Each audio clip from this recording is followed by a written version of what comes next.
Welcome to Paranormal Heart Podcast with host Kat Ward.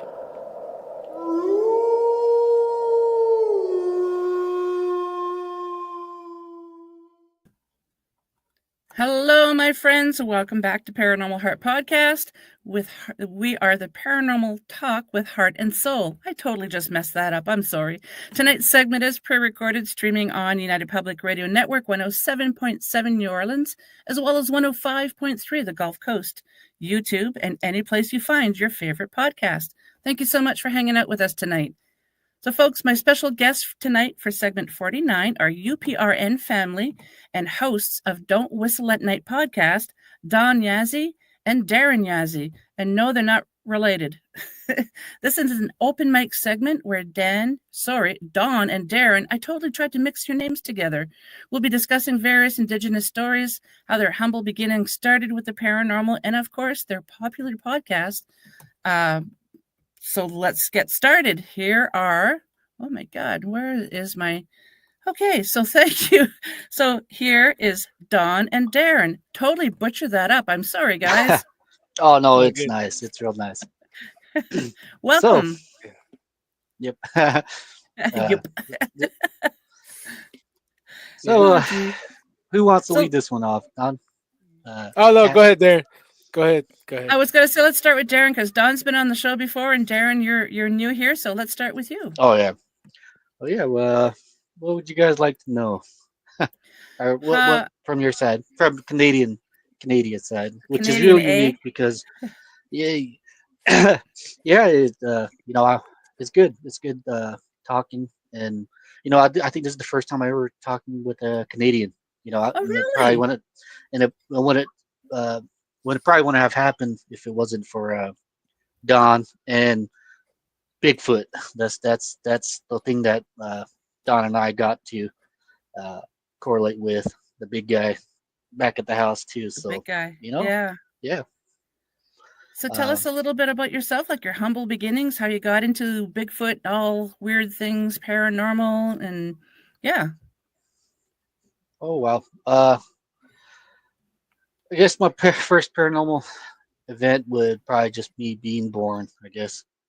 Just the beginning of life, you would say, and just here for the good journey in life, meeting nice people, beautiful people, Don, Kat, it's always a pleasure to talk to people, even from different cultures, the first time I actually talked with a Blackfoot Native American. Oh, wow. That was the first time I ever talked and met a Blackfoot Native. Mm-hmm. So at heart, I guess you would say that I have to give a lot of thanks to the paranormal for not just scaring scaring me, scaring everybody, but actually giving me a good stomping ground, a good place to land when it comes down to the paranormal. And podcasts like these, early on today we had another Navajo man. He took down what people call a dog man, a werewolf. Ooh, yeah. And I know Don and myself were like, ooh, like this is it right here, So I'm no different from the whole paranormal business too. I guess I'll lead, my first paranormal encounter. Well, actually, it was more of me and my family. We my mother was closing the shop out there in Pine Hill, the local chum bucket, back when it was barely built. And during that time, she left us in care of the grandmother. So she picks us up. It's late at night, 9:30, 10:30, and we lived. My grandmother lives in Pine Hill. It's currently where I live now, but when we were younger, we used to live in Rama, New Mexico, which is roughly about maybe 20 miles from Pine Hill. Mm-hmm. She picks us up. It's late at night. We're the only people on the road. So as we were driving, you could see from a good distance. I know I took pictures of the road. I posted on my Facebook. There's a little a little divot in the road, so you can see from one end the dip in the road, and then on top again. So as we're driving, we see a light. A light from the distance. So we've seen whatever this entity was from a distance. As we started getting closer to it, we noticed that this is not normal. This is the introduction of the paranormal came up was at 5 years old. Me and my family all encountered what at the time we thought was a ghost, but later on I started seeing it again, and like that wasn't no spirit, that it didn't have clothes, like the how people say that the lady in white, lady in the white Mm-hmm. dress. It wasn't like that. It was the best way I could say it is a white cloth in a tub of water. If you were gonna move it around in the water, you can, and you have a It's bright kind of like, light. Yeah, it has yeah, it's flowing, it's floating, and whatever world realm it was in, it was floating, and it was moving just like a cloth would. And from there you could see the depth, you can see the texture of it, so it had different shades of this color, like a bright neon blue, you know I hate to slaughter that because at touch, it wasn't that color. It was how like a power light. It was white light. It was something I can't put my literature to it because it's really mm-hmm. hard to explain. Besides you seeing like molten metal or lightning, it's natural. It's almost Plasma. organic. Yeah, plasma. Yeah, Mm-hmm. exactly. Just like that. And uh, we see this thing as we got closer. Uh, it was right in the middle of the 2-lane road. So at that, we seen it was giving off light. I don't know how many ghosts give off light like spirits like that, but Mm-hmm. this thing was floating above the road, and you can definitely see the lines on the center. The yellow stripe. You can see that. You can see the white lines on the edge of the road. The trees. And as we as we got closer to it, we everybody was just in awe. Like, whoa, like what is this? This is the first time it's like seeing like seeing a newborn baby or something. Everybody's just like, Mm-hmm. whoa. You see a different life. And uh, this was no different. We weren't scared. We weren't frightened. We were just amazed at what we're looking at. Like it, it's real. It's hard to explain. Even now, years later, many years later, it's just embedded in my body. My person. So every Mm-hmm. time everybody has a ghost story, you're like, hey, uh, tell us a story, because I work in the constructions. Every now and then we work on the night shift, and most of the time, I'm around other Navajos. So just to beat time, kill time, working at night, we would sit there and swap stories. And that's how I managed to get a couple of these stories that I speak about from them. Um, that's how at the time I didn't think too much of a podcast, but now you know I have a good standing on the paranormal because of my fellow Native Americans, my fellow freaking Navajos, Mm-hmm. and each one has their own stories. I swear, it's starting the podcast. My eyes just really started getting brighter. Like whoa, like all, like dang, I'm not the only one. Shoot. So Yep. and they all have their stories, and it's good. It's good to hear it. It's good. It gives a good sigh of relief. Let people know that you're not the only one. But as for this ghost, the spirit, as you got started to come up to it, you can see little bits and pieces of the this being breaking off and floating off and just turning into the ether. So as we literally drove right past this thing, if not through it. I swear, we're so close to this this entity that we literally shot right past it, and I can remember, all our heads to sit there and just watch it, and I can remember turning my whole body around in that the camper of that S10, and I can see my brother and I just sitting there looking at it, staring at it. We stop at a stoplight, and then we turn to head towards Rama. It's to this day, it's really weird, but I brought it up to my mother years later, like, Mom, do you remember seen that ghost or whatnot right here? She's like, son, I thought I was the only one. They're like, Oh, no, no, wow. like no. She was like, no. I was like, no, we're all there. Like I don't know if you remember, but we're all with you. And she's like, wow. And I kind of just talked with her about it. I asked her, well, did they ever talk about it later? Did you ever talk with your mom about it? And she was like, yeah, they did, and they had a medicine man go to the area. The reason why, what she said was a boy was driving a, what do you call those three wheelers. If you ever drove a three wheeler or see how they handle, they're not really good at all. So, Dangerous. and yeah, and what this incident had in that area was a kid. He rolled the three wheeler into cattle guard and was pinned underneath water by the three wheeler, and he passed away.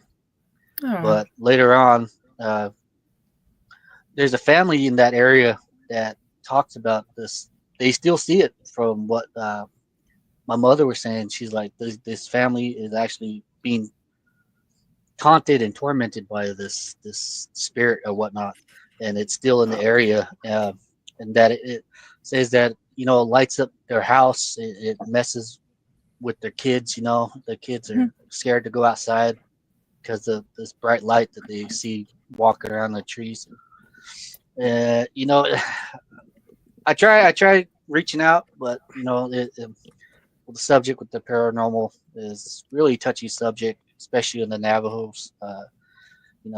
As a young kid, you say just don't talk about it. Leave it alone. But everybody seems to go through it. But it's always on the down low, the hush hush. But I think as for myself and Don, we didn't get into the podcast business with the wanting to know. We came into it like, yeah, we already know what's going on. And where we came in as believers already.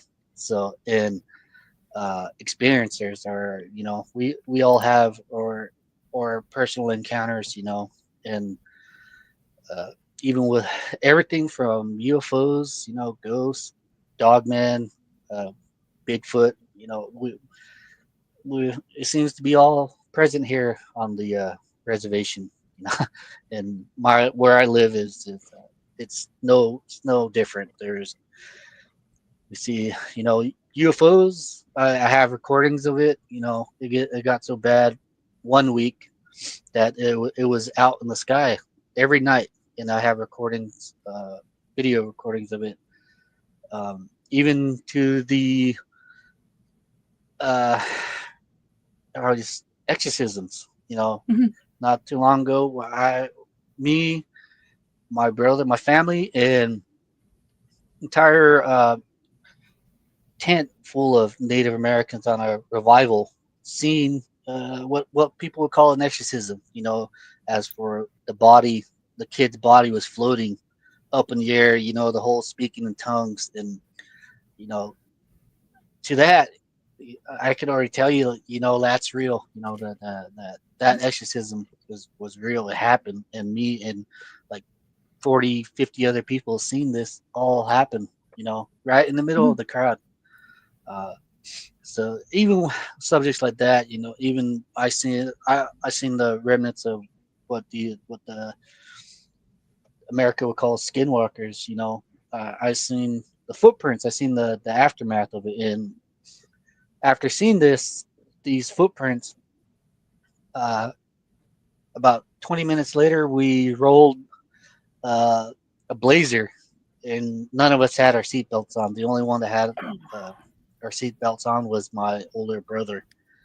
And so there was about 5 of us in that little Jeep, and we rolled it, and everybody was laying scattered out outside the vehicle after we seen what people would call a skinwalker. The Navajos call it the Yanagloji, your shapeshifter being, and it's not an uncommon thing for people that encounter these skinwalkers to have stuff like this happen, or when they see abnormal paranormal events, that they would either fall sick, or their vehicles wouldn't work, as one encounter with my 2 parents had.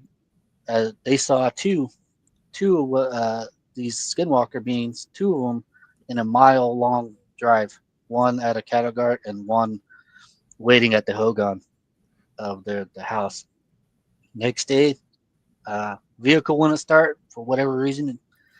It just wouldn't start, and they ended up just scrapping it, and no one knew what was going on. So, it kind of comes with the territory. With these skinwalker beings, even other creatures, other beings, the Navajos we have out here, these Yebiches, they're basically just winter dancers. They you can see them on paintings, Navajos do, and you can see them. And I have one friend of mine's. I know his name, but I don't really. I'm not gonna say his name, but I know him. I know where he lives, and he's my friend. And just one morning at a safety meeting, he just looked at all of us, and he's like, "Guys, you guys won't believe what I'm gonna tell you, but I'm gonna tell you anyways." He's like, "You guys know what a Yebiche is?" Like, and everybody's like, "Yeah, what about it, bro?" Like, that's just common knowledge, And he's like, "Dude, I seen one this weekend." And what he was saying was, he was driving back. I think he was from Page, one of the roads back there. And what he said was, I was driving by myself.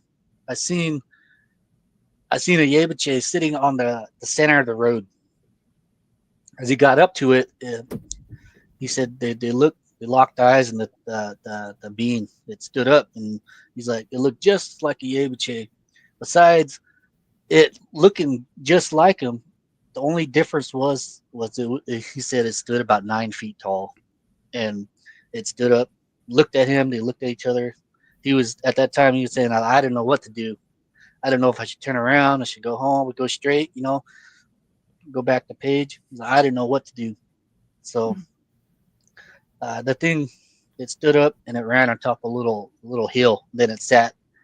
You see, it crossed its legs, and it sat down, and it was watching him. And from what he said, he's like, I hauled ass home. And I would he's like, imagine. the next day, he's like, I was just sick, bone sick. And he ended up getting a hold of a medicine man. They have their own ways of singing, pray for traditionally for stuff like this that happens. And all the medicine man afterwards, all he said was, in this life, there's stuff we're not meant to see. Man is not meant to see. You just caught a glimpse of that veil that lifted, you seen them. So stuff like that. Always lean back on a couple of stories that were told. Stories actually that were told to me on the job site. So, and the other one was another kid. Well, we were both kids at the time, and we're working like 50 feet in the air. Changing out some what do you call those? They call it a shaker, and basically shakes the earth from the copper and you know heavy Okay. rocks. hmm And we're changing out some little panels that they had. It was just me and him, and he started telling me a story about uh, people him and a group of kids seeing a kachina. I don't know if you know what those are, kachinas No. out there. Well, same thing. They're basically they're the Pueblo culture, but the Native Deities. Americans, yeah, deities, yes, and Navajos that live close to separate other cultures out there. The Hopi being one of them. The hmm Apaches. So the Zuni Native Pueblo, and each they all have their own figurines that they draw, or they form out of Cottonwood tree. wood, yeah, cottonwood.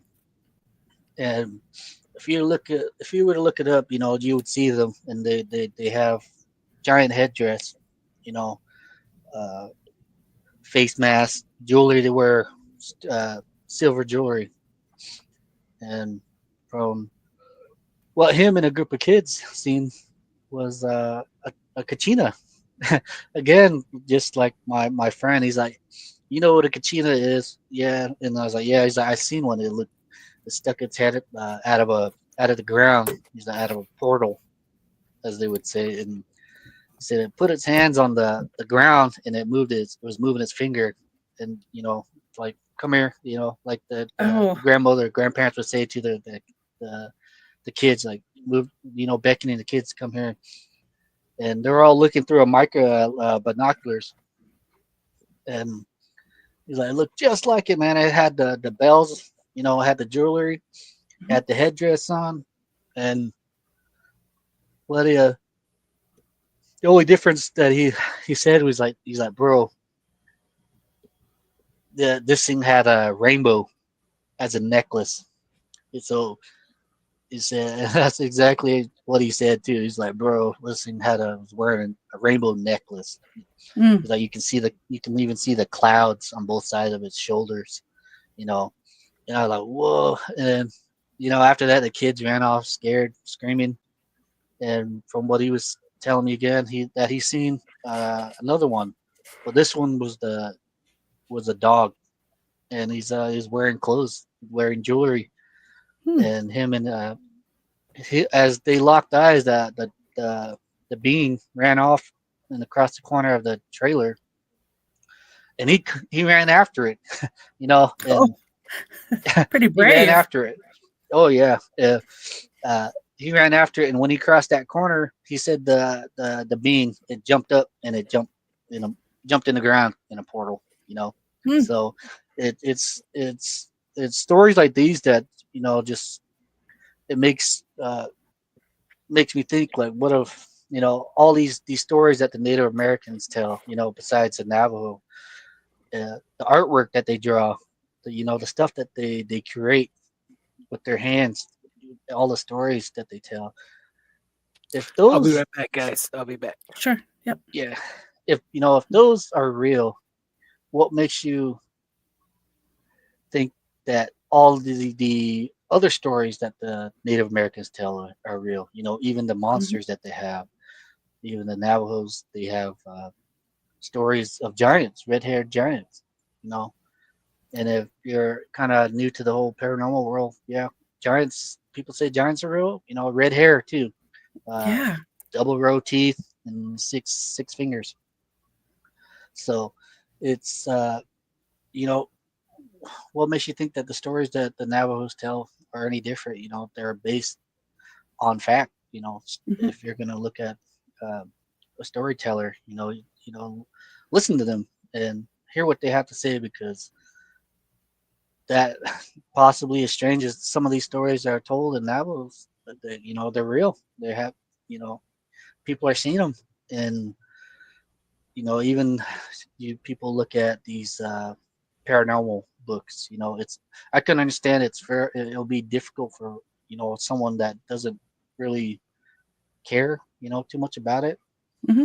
but and it's hard for them to wrap their heads around seeing the growth of their relative, or people seeing Bigfoot, um, werewolves, even the media, it's out there, and the best place for a store, paranormal to hide is pretty much in the presence of everybody. Halloween is right here, and all these characters that are drawn are, kids are running around with. These stories have been passed down for centuries. The tales of vampires, your werewolves, and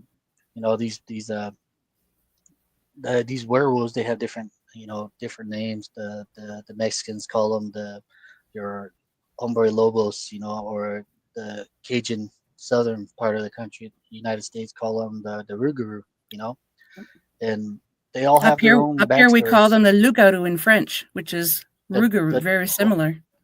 Rougarou, huh? See Loup that's loup is wolf, and then yeah, loup-garou. Lou Yeah, Lou Rougarou, huh? yeah, very See, similar. even right there, there's a name for it. People just are not seeing something. Group of people are not seeing just a hallucination. All of these the Native Americans here, they all have a name. It seems like they all have a name for Bigfoot. Navajos are Yeah. no different. So uh, the Navajos, we call them Yaitzo. You know, so there's What's a it name called? for it already. What's it Yaitzo. called in Navajo?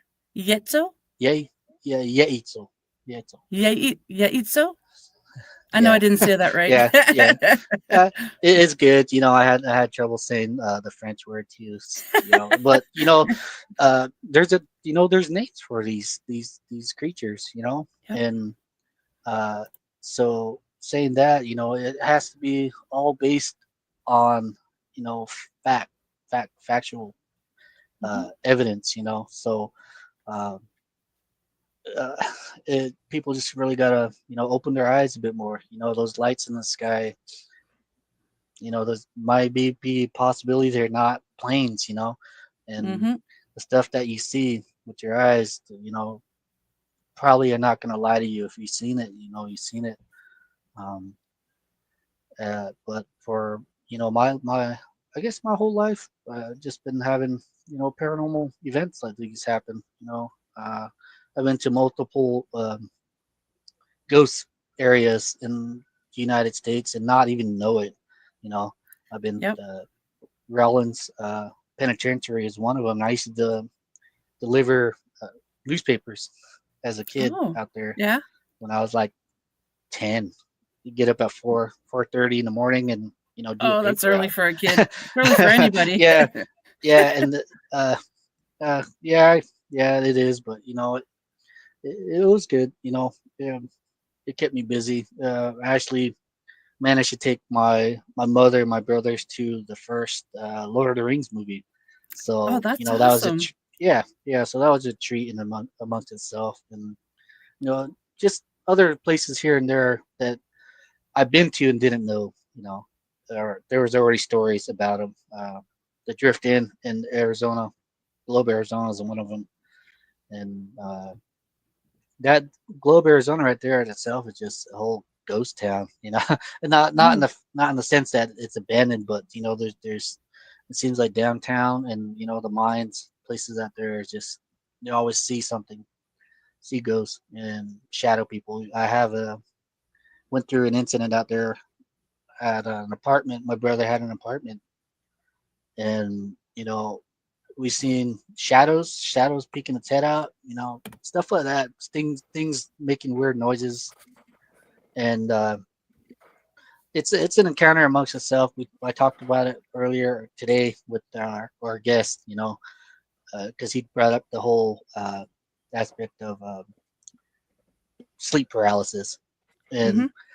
I would take that as sleep paralysis too, the event that I went through. But my two other brothers, seen whatever creature I swung at and underneath the coffee table, and it looked more like a goblin, a ghoul. Like it had a big bulbous head, it's skinny.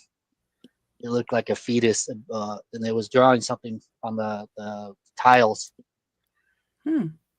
And I swung at it, and I walked out.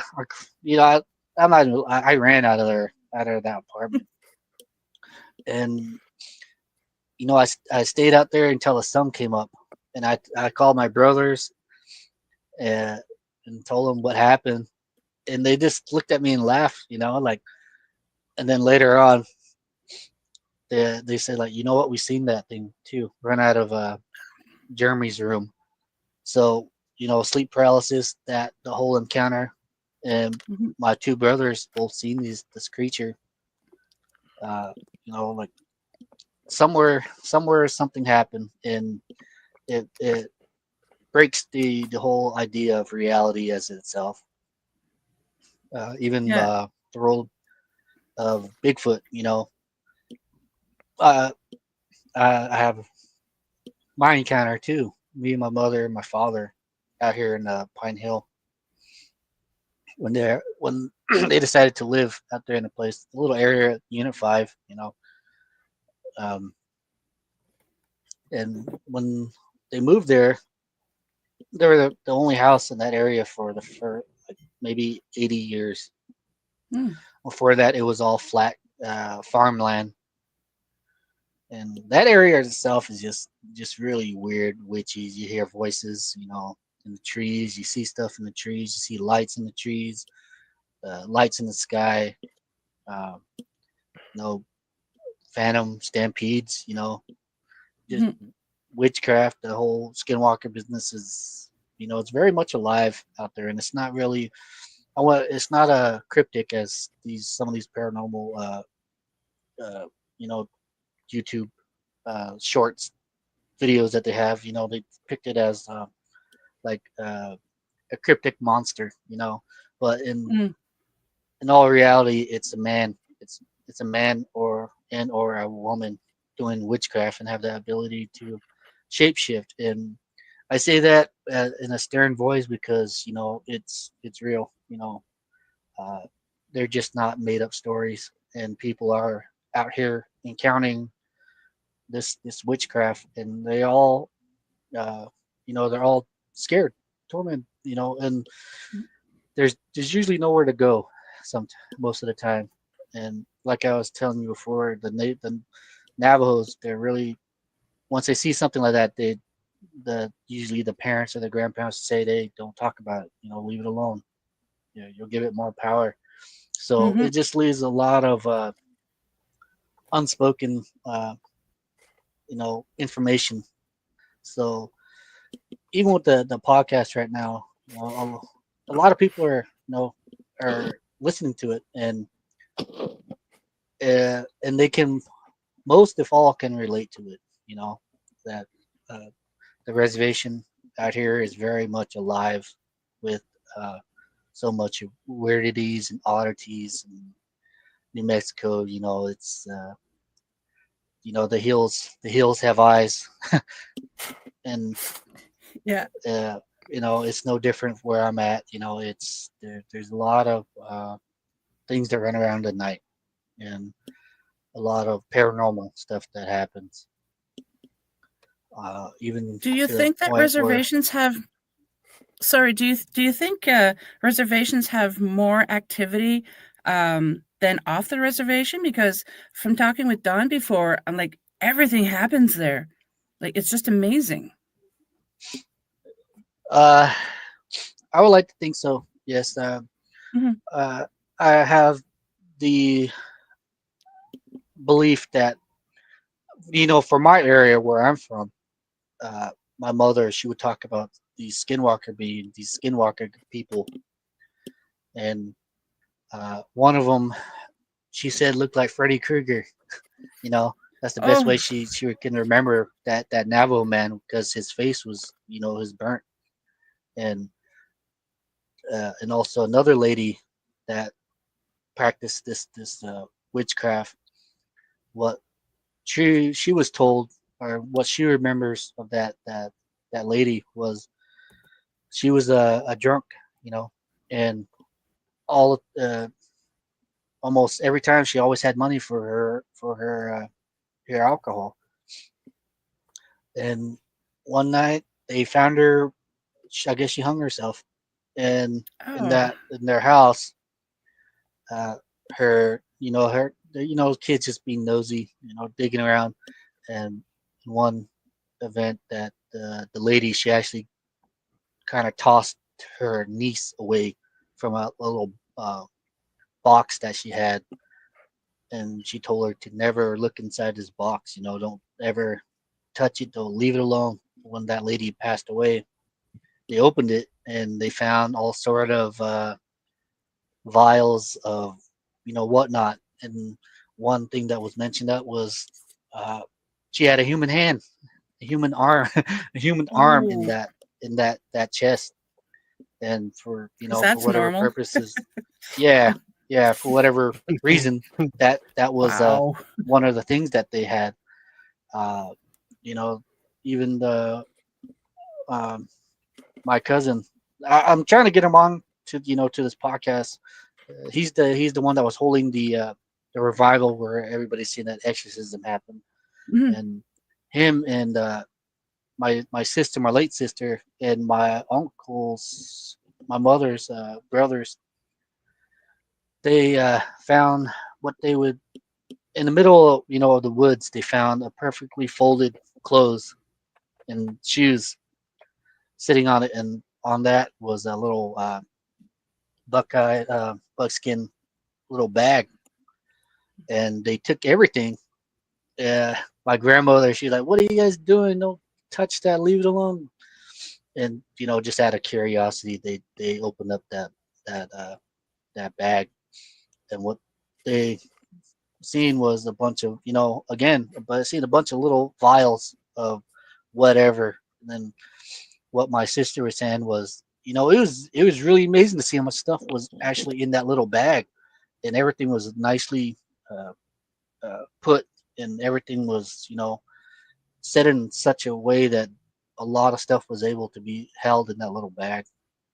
After that, they burned everything. Mhm. Uh, I'm pretty sure stories like these are, commonplace amongst the Navajos and the Native Americans of America.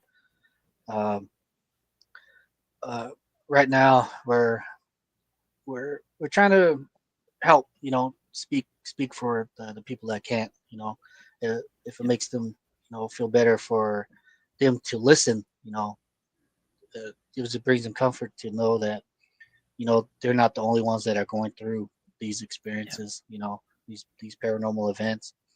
Um, it even made, I think that was the first dog man we had today.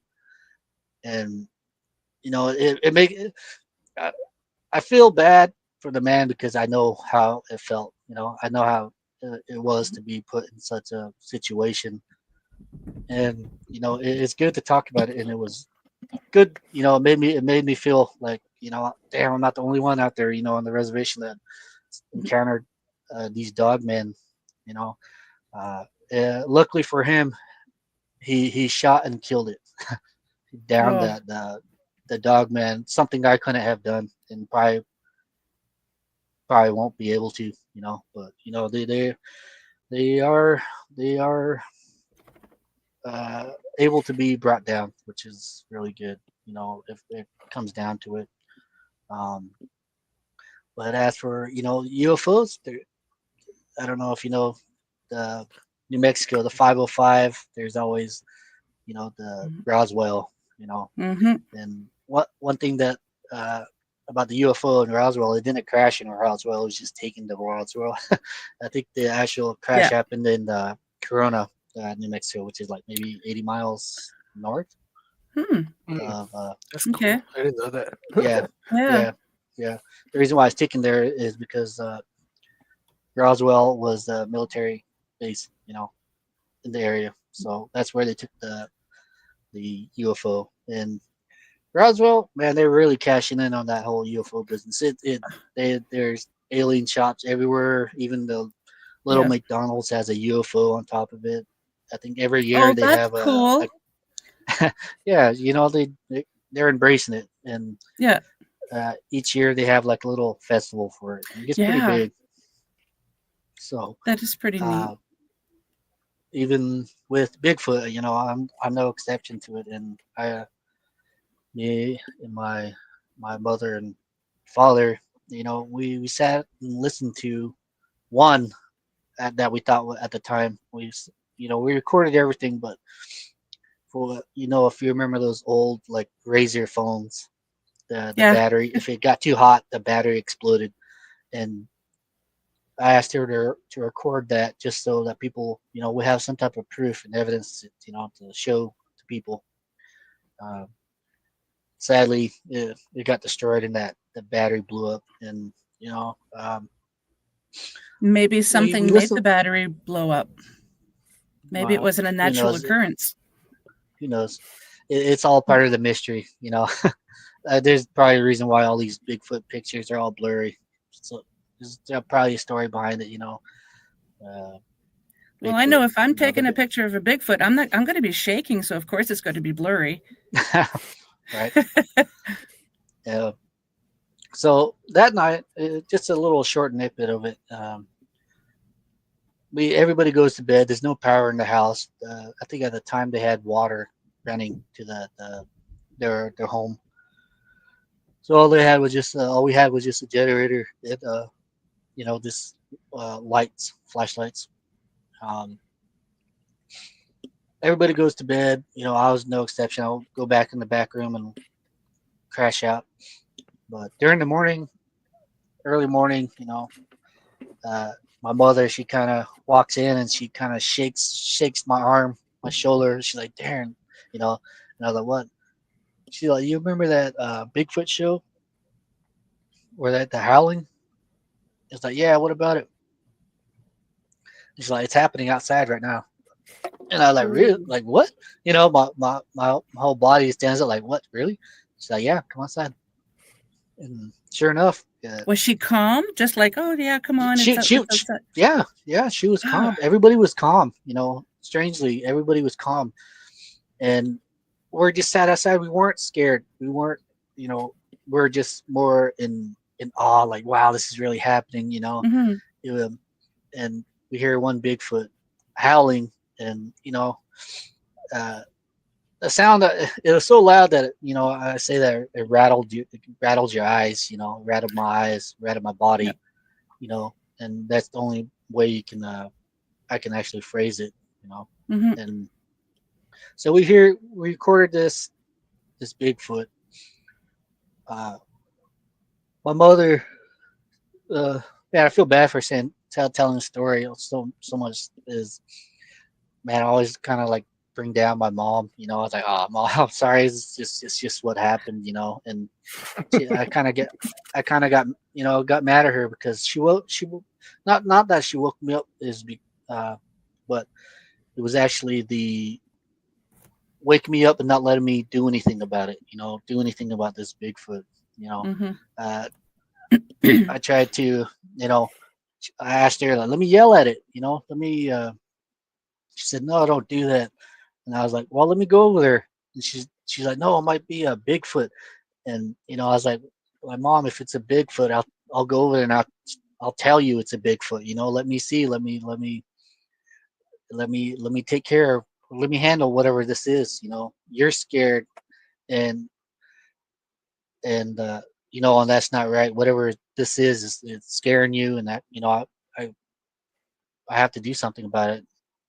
So again, she said no, and I asked my mother, like, we had a 9mm that we got you for stuff like this, and living out there in the country, the nearest house is about maybe a mile, maybe 2 miles away. So literally, if you scream, probably no one will hear you. So in that case, we got my mother a 9 millimeter, and I asked her like, Where's it? Where's it? Give it. Let me have it. And let me shoot around at it." And she's like, "No, it might be might be someone. Like if it's someone, they probably, I hate to say it, but they probably deserve to get a get a shot at, because they're, it's 2 o'clock, 2 midnight. No one's in the area, and all they're trying to do is scare you, and they're obviously succeeding. They're I don't want to be known for, get punked out. So she hands me the she hands me the gun. She hands it to me, and I look at it, and like, where's the bullets, and like, where's the magazine, like, where's the clip for this? It's in the house. I don't know where it's at. And then I was like, oh, mom, like, why? Like, you're defeating the whole purpose of having a gun. You know, there's no bullets. It's not loaded. So we go back inside, and just a little flashlight. We walk inside. We had a little dog, Dottie, a little rat terrier Chihuahua. We walk in, and the little dog, she's looked like frog legs. All you see is just frog legs of her trying to push her body underneath the couch. Oh no! And all, yeah, that's when I was like, oh damn, even the dog's scared now. And I was like, all right, That's it. got the bullets. Yeah, like, yeah, that, the gloves are like, off. damn, yeah, like damn, even the dog's scared. So we go back outside, and before she said like, yeah, you can go ahead and pop her. I asked her like, let me at least shoot a round up in the air. Like, no, you might hit someone. After a while, she came around. She's like, okay, you can do that. And that's when we decided to get the bullets. So we go back outside. We sit down on the little porch, the little little 3-step porch that we had, and just to let you know, it's just me and my mother sitting in the dark. No lights. All we're hearing is just this what we would call a Bigfoot howling. And after a while, we sat it there, and then we heard a second one from the back of us, the back of the trailer. So I was like, oh shit, now we have two. And then my mother got scared, and then I tried to man up about it, and then you start hearing a second one, and I was like, oh shit, like, okay. And your mom was like, okay, now you can shoot at it. So after that, one would howl, one was stationary and howling, and then the other one was moving, and they were like yelling, howling each other back and forth.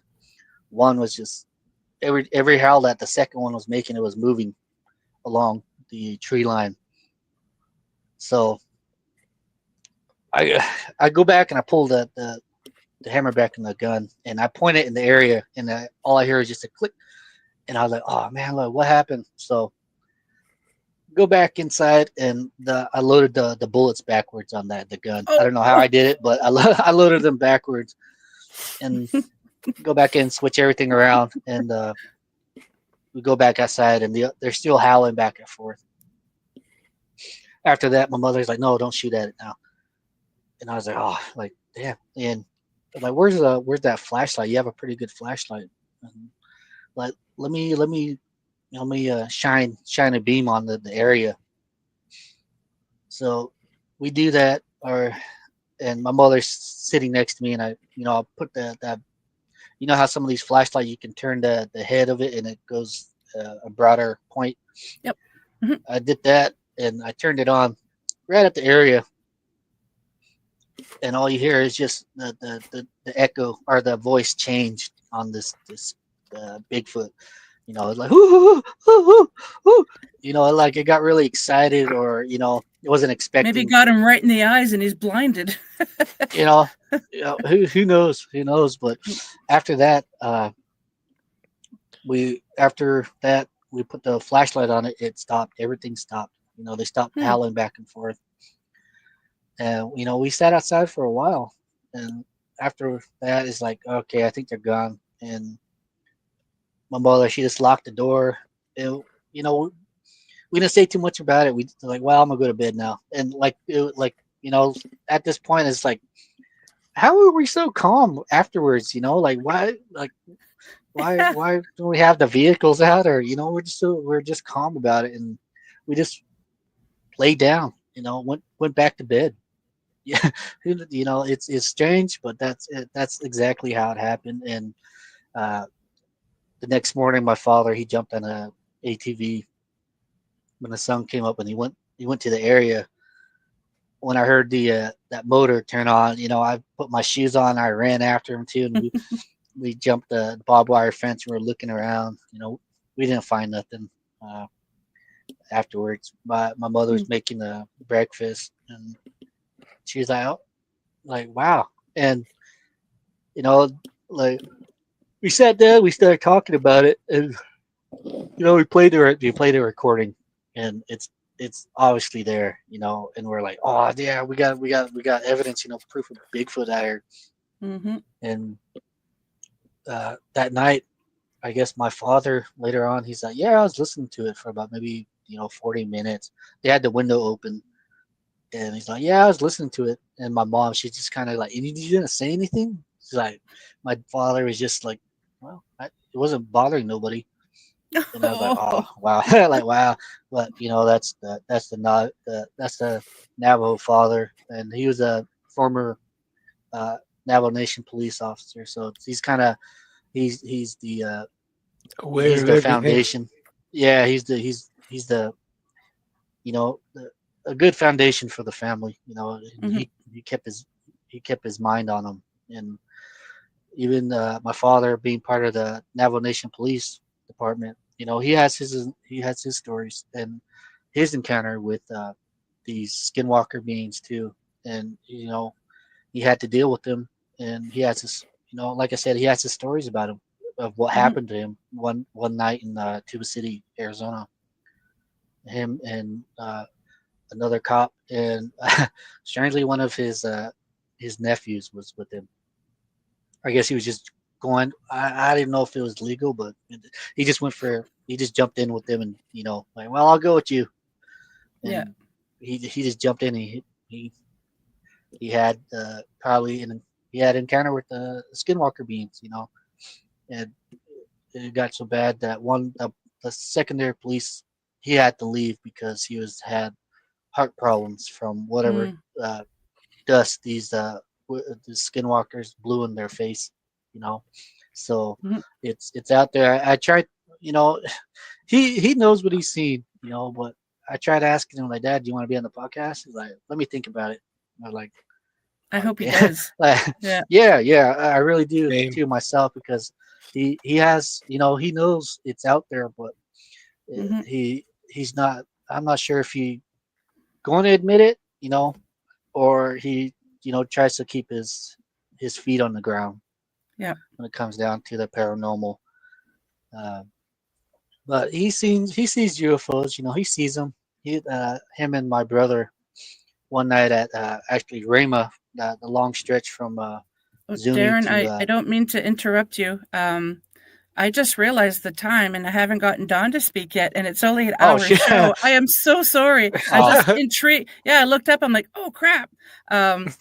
Definitely want to have you. I'm sorry, Dawn. It's okay. It's okay. I definitely Chilling. want to have you back on because it sounds like you have so many more stories to tell, and oh yeah, I want the world to hear them. But Dawn, yeah, let's for the last few minutes that we have, the mic is yours. Oh. sorry about It's all good, dude. yeah. It's So all good, sorry. dude. All right. Yeah, I just got That's why I ramble on. chose a good Yeah. co-host. I chose a good co-host. So I'm like, I need someone that did. has, what I mean. But what did I share with you the first time? I've been on so many podcasts. It's crazy. I'm like sharing like different parts of my Yeah. life. Crazy. Well, Man, actually, it's why real. don't you talk about your podcast and what made you decide to start it? Oh, yeah. Our podcast is called "Don't Whistle at Night." Yeah. Credit to Darren on the name. Um, Nice. the original term for "Don't Whistle at Night." That's a big that's a big taboo on every Native American tribe Mhm. because it'll bring in Sasquatch because Sasquatch hunts and he whistles, and Skinwalkers, you'll call Skinwalkers, and when they whistle, they'll both come to you. They'll Mm. whistle back, and and growing up on the reservation, same thing in Darren. We see ghosts, we see things that we shouldn't see.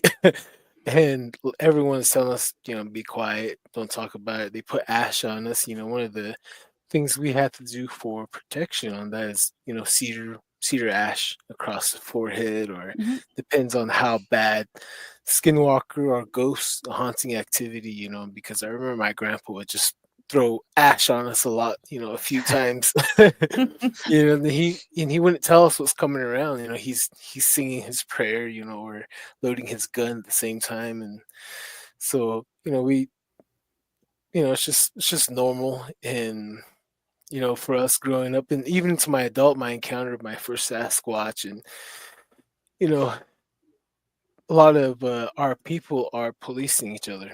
Don't talk about this, don't talk about Mhm. that. You're only encouraging it. And a lot of us, we talk about it a lot, in our little small circles. And I started cryptid investigating. I seen my goat man, I seen little people, I seen skinwalkers, and all that. And coming into Bigfoot, crossing paths with him reaching out to William Jevning. And that's where I started my podcast journeys with Creek Devil.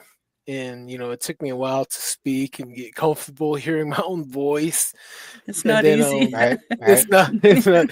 And then he told me you wanted to have me on, and it took me a long time thinking about it. I don't, because I already knew, like, once we get on this and it's gonna, you know what I mean? I kind of already knew that this was gonna happen. And I was like, I'm not ready for this. I'm not comfortable with this Mhm. yet. Because we've been bullied a lot. Being Native American, getting bullied by the Caucasian kids, the Mexican kids, the black kids, the other tribes. Like, Mm. you realize Mm. that everyone hates us. Then you're back at home, and everyone that around you has different clan, and they don't like you. And it's just like Yeah. everywhere you Yeah. go, and then you see a ghost. And then you're like, who am I going to tell? And Yeah. then we're just Mm. we're just quiet. And then we started networking. And yeah, and then met you, and then was on Michelle's. And Yeah. I think it really uh lifted off from there. And now with this podcast, we're having numerous people reach out to us, That's that awesome. Good for you yeah, guys. yeah, like some Yeah. serious cases upcoming, dealing with witchcraft skinwalkers that we're going to be looking into, boots on the ground. Yeah. And this past weekend we're in Navajo Nation. A few of my team, we just stayed up all night and swapping stories. And only thing that kept us company was a ghost, because all along the highways of the Navajo Nation, people passed away basically Oh. everywhere, because a lot of alcohol is involved. Oh, And, okay, uh, yeah. and people are driving fast, or they just go to sleep, collision, you name it. Hmm. So, we just hear someone making noises, breathing, and we heard someone say, "Ew." Oh. Like, yeah, this was like all night. And then, like, there's a sign. There's a lot of stop signs, don't pass, and something scratching the middle signs. Like, oh man, Oh. I had my thermal, my FLIR camera, I had my IR, all that, and nothing. Mhm. We could not see anything. I'm like, dude, man, someone is here with us, but we can't see them. It's a ghost. Right. So we just like, okay, we just sat down together and we're just telling stories all night until, oh yeah, it started fogging too. During the whole time was a fog, Oh. and it was Hmm. snowing. It was snowing. What? Yeah, That's that's just what we're recently? saying. Ah. Yeah, that was this Friday night, Saturday Wow. morning. Fogged around us and snowing, and then it started raining, and we called it. We had to go to Kaibatsu gas station to get some rest. Just to But warm up and dry off and yeah, and then go to sleep, and then yeah. drive again back to St. George, Utah. So we're gonna be getting more involved with looking into things. I seen portals myself, and seeing it open up in the sky. And I didn't see anything enter or close. It just looked like we're gonna feel like a giant window open, then it closed very slowly. So Hmm. Hmm. just things like that. And You know, we're talking about sleep paralysis, you know, like sleepwalking and you know, you don't remember what you've done. And I share like, you know, I Right. used to deal with that too. You know, ever since I was small. At the gosh, you know, or going gushy, you know, like you're having a bad dream, you get up and you're walking around and Yeah. you're not aware of what you're doing. You know, I had that Mm. same problem. And then I think it carried on to adulthood where I would stay at a hotel or stay at somebody's house and I would see a ghost, or I would have a bad dream of seeing something inside their apartment. Like one time, my brother-in-law and his wife, they were staying at the school in American Fort, Utah, by Salt Lake City, and you know we're just hanging out there, and it was time to go to sleep. They blew up an air mattress for me, laid down, and went to sleep. And as soon as I closed my eyes, like I opened it and there was like a lamp on. It was weird. Like I don't remember seeing a lamp in there. Look kind of like the 80s vibe or something, you know, like Yeah. the old lamp. I'm like, what in the world? And something jumped on top of me. Boom. I looked and it was a Caucasian kid. And he had red hair Mm-hmm. and he had long, deep cuts all across his face. Deep cuts. His Oh, skin was like open, like it was open, but you can see his eyes like someone cut his whole face, and he was man. dressed like a settler period clothes. Mm-hmm. And you Mm. know, he was like this, and I was holding him, and then just looking at him, he was staring at me, you know, like just like WTF, you know, and then he went boom. When he raised his hand, he had a huge butcher knife, and he went Oh, down to stab me. I moved my head, boom, 1, 2, 3, and I pushed him off, and I got up, and I actually woke up. I sat up, and it was the sun that was out, and the air mattress was flat. oh And no. I stood up and I was like walking around like I was like ready to fight. I was like, oh my gosh, man. Yeah. And I remembered the dream and I was like, no, no, no. I look where my head was. There was 3 puncture holes of that knife. Oh man. And then my cousin came and was like, dude, you have a little redheaded kid here. He has a knife. Watch out, dude. I was like, Yeah, I'm no out of here. kidding. Peace. Yeah. I was like, deuces, Damn. and I don't know if I shared my Ouija board story with you guys. Did I I? don't know. But unfortunately I don't have time for that. Oh, okay. Yeah, All I good. know. So yeah, definitely want to have you guys back, and I'm gonna write that down so you can talk about your Ouija board. Okay, That's gonna be experience fun. next time. So before we sign off, could you tell the listeners where they can find your show and find you guys? Oh yeah. You guys can find us at Don't Whistle at Night podcast on YouTube, Spotify, and Rumble. We also have a website called don'twhistleatnight.com. You can reach me and Darren on Facebook. Darren's under Darren Yazzie Facebook, and I'm Don Yazzie on Facebook. And we have a group on yeah. Facebook as well. It's called Don't Whistle at Night group, podcast Oh, group. I don't know if I know Oh, yeah. that. I have to go check. Oh, I'm gonna have to invite you. Yeah, please. I might already. I don't know. Oh, okay. I'll Okay. check it out. Yeah. Yeah. Well, sorry, Darren. Do you have any last thing to say? Oh no, just like and subscribe to Oh yeah, Definitely. to the definitely. podcast, and yeah, Yeah. for Okay. both podcasts, So Yeah. yep, that's good. Sorry to cut it short, guys, but yeah, we Oh, it's all definitely good. have to have you on again because you guys are so interesting. So hang tight. I'm going to say my farewells to the audience, and then we can chat for a couple of minutes if you guys have time. Okay. So Okay, thank you very much, sounds good. guys. Wow, that went by fast. So thank you so much to my special guests tonight, my amazing audience, and UPRN 107.7 New Orleans and 105.3 the Gulf Coast. Remember, if you enjoyed the show, please support us by liking, subscribing, sharing, and commenting. Another way to help support the show is by grabbing some swag. If you'd like to pick up your very own Paranormal Heart podcast mug, like the one I'm showing here if you're watching the video, please reach out to me at paranormalheart13@gmail.com. So until next time, everyone, take care of each other. Much love to you all.